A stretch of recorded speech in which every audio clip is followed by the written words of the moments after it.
Hello friends, Sarita's kitchen style को आपण मानक बहुत बहुत स्वागत। आज मु आपण मानक पई प्रस्तुत करी आलू भर्ता बा आलू चोखा। आलू खाए खाए आपण माने बोर हो गले कि जदि बोर हो गले ताले मोर ए वीडियोटी आपण माने स्किप न करी लास्ट पर्यंत देखंतु। आशा करूछि ए रेसिपीटी आपण मानक निश्चित पसंद आसीबो।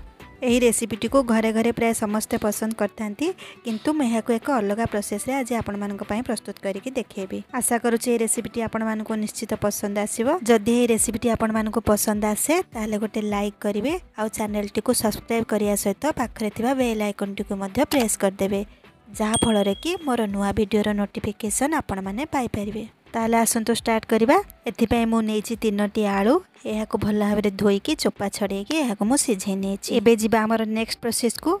एठी गोटे पैन गरम करनबा। पैन टी गरम होला परे सेथे मु नेछि 2 चम्मच सोरिष तेल। तेल को टिके गरम हवा पई छाड़ देबा। तेल गरम होला परे सेथे पकेबा 2टा सुखिला लंका, हाफ चम्मच जीरा। जीरा टिके फुटिला परे सेथे पके देबा गोटे कटा प्याज।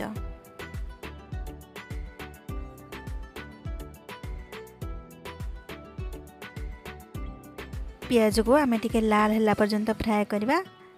देखंतु पियाज लाल हो गलानी। एबे आमे पके देबा गोटे बड़ टमाटो। या को मु छोट छोट करी काटी नेछि। टमाटो टिके भाजी होला परे आमे पकेबा स्वाद अनुसार लूण, हाफ चम्मच हळदी पाउडर आ लंका पाउडर हाफ चम्मच।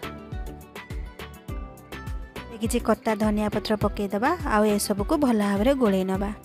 जदि आपण माने केतेले व्यस्त भितर अछंती बा घरे वेजिटेबल्स नाही, आपण माने आलू रही रेसिपीटी को घरे निश्चित ट्राए करंतु। यह बनया पे बहुत कम समय लागि थाए, किंतु खाया पे बहुत टेस्टी हे थाए। देखंतु हमर मसला रेडी हे जाईछि। एबे मु जो आलू को छिजे के रखिथिली ताको भल भाव में मु चकुटी देइछि। से चकटा आलू को आमे बे मसला सहित मिसै के भल भाव में गोळै नबा।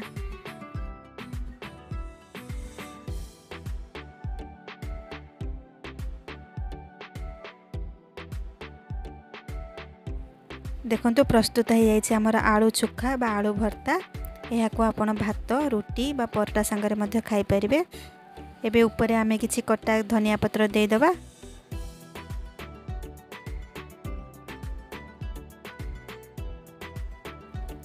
आशा करूछि ए रेसिपीटी आपण मानकु निश्चित पसंद आसीथिबो। यह को आपण घरे निश्चित ट्राए करंतु आ आपनकर कमेंट मो सहित शेयर करिया को भूलिबेनी।